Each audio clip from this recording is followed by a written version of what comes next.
নিজের নিরাপত্তা বর্তমানে মানুষের জীবনের সবথেকে বড় প্রায়োরিটি।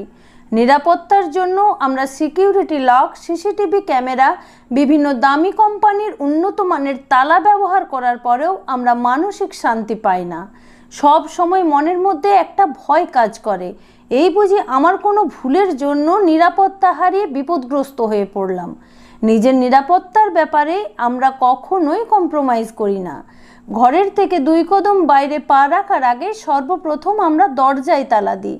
কিন্তু আজ আমি আপনাদের ভারতবর্ষের এমন এক জায়গার কথা বলবো, আপনারা শুনলে চমকে উঠবেন যে যেখানে দরজায় তালা চাবি তো বহু দূরের কথা, সেই গ্রামে কোনো বাড়িতে দরজাই নেই। শুধু বাড়িতেই নয়, সেখানকার অফিস, ব্যাংক, স্কুল, এমনকি থানাতেও দরজা নেই। অথচ সেখানে কোনো দিন নাকি চুরি হয়নি। আপনারা হয়তো ভাবছেন এটাও কি সম্ভব? হ্যাঁ, এটাও সম্ভব। আসুন আজ আমরা জেনে নিই ভারতবর্ষের কোথায় রয়েছে এমন জায়গা। শুধু ভগবানের উপর ভরসা করে কিভাবে মানুষ আজও তাদের জীবন ধারণ করছে। এই কাহিনীটি জানতে আজকের এই ভিডিওটি শেষ পর্যন্ত মনোযোগ দিয়ে শুনুন।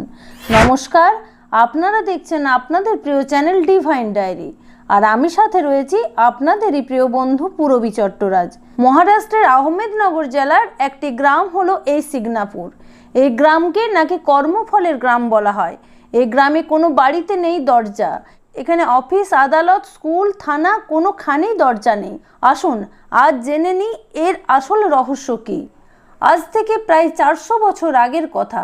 গ্রামেরই এক নদীতেই একটি কালো পাথর ভেসে আসে। সেই কালো পাথরটিতেই একজন গ্রামবাসী লাঠি দিয়ে আঘাত করলে আশ্চর্যজনকভাবে সেই পাথরটি থেকে রক্ত বেরিয়ে আসে। তা দেখে গ্রামের মানুষ ভয় পেয়ে যায়। সেই রাতেই শনি দেবতা একজন গ্রামবাসীকে স্বপ্ন দিয়ে বলেছিল এই পাথর তারই মূর্তি, তাকে যেন গ্রামে প্রতিষ্ঠা করা হয় এবং প্রতিদিন নিয়ম করে পুজো করা হয়। এই পাথরটিকে কোনো মন্দিরে রাখা যাবে না, অর্থাৎ কোনো ছাদের তলায় রাখা যাবে না। এর চারদিকে কোনো দেওয়াল দেওয়া যাবে না। এই পাথর মূর্তিটিকে সদা উন্মুক্ত রাখতে হবে, যাতে তিনি গোটা গ্রামকে দেখতে পান। এই গ্রামের কোনায় কোনায় তার দৃষ্টি থাকবে। তিনি গ্রামবাসীকে রক্ষা করবেন। এই গ্রামের কেউ ক্ষতি করলে সে ওনার দৃষ্টি থেকে রক্ষা পাবে না। তার জীবনে নেমে আসবে কালো ছায়া। তার ফল হবে খুবই মারাত্মক। তারপর থেকে গ্রামবাসী শনি দেবতার উপর বিশ্বাস ও ভরসা রেখে গ্রামের কোনো বাড়িতে দরজা লাগাননি। কথিত আছে এই গ্রামে কোনো দিনও চুরি হয়নি। আর যদি কেউ কোনো দিন অসাধু কাজ করার চেষ্টা করেছে, তবে সে তার দৃষ্টিশক্তি সারা জীবনের জন্য হারিয়েছে। একবার এই গ্রামের একজন মানুষ তার বাড়িতে দরজা লাগানোর চেষ্টা করে, ফলে তার পরের দিনই তার গাড়ি অ্যাক্সিডেন্ট করে। তারপর থেকে কেউই কোনো দিন দরজা লাগানোর চেষ্টাও করেনি। এখানে সরকারি ব্যাংকে একটি কাঁচের দরজা লাগানো থাকলেও সেখানে কোনো তালা লাগানো থাকে না। এটি একমাত্র ভারতের লকলেস ব্যাংক।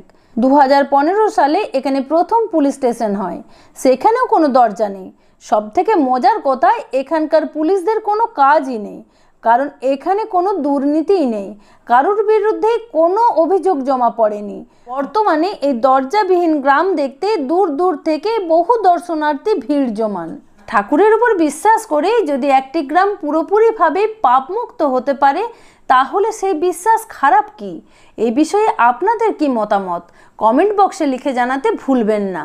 কাহিনীটি ভালো লাগলে একটি লাইক করবেন, চ্যানেলে নতুন হলে এবং এরকম আরও জানা অজানা কাহিনী জানতে হলে চ্যানেলটিকে অবশ্যই সাবস্ক্রাইব করুন বন্ধুরা। আজ এই পর্যন্তই। দেখা হচ্ছে খুব শীঘ্রই এইরকম একটি কাহিনীর চুলচেরা বিশ্লেষণ নিয়ে। ততক্ষণ ভালো থাকবেন। ধন্যবাদ।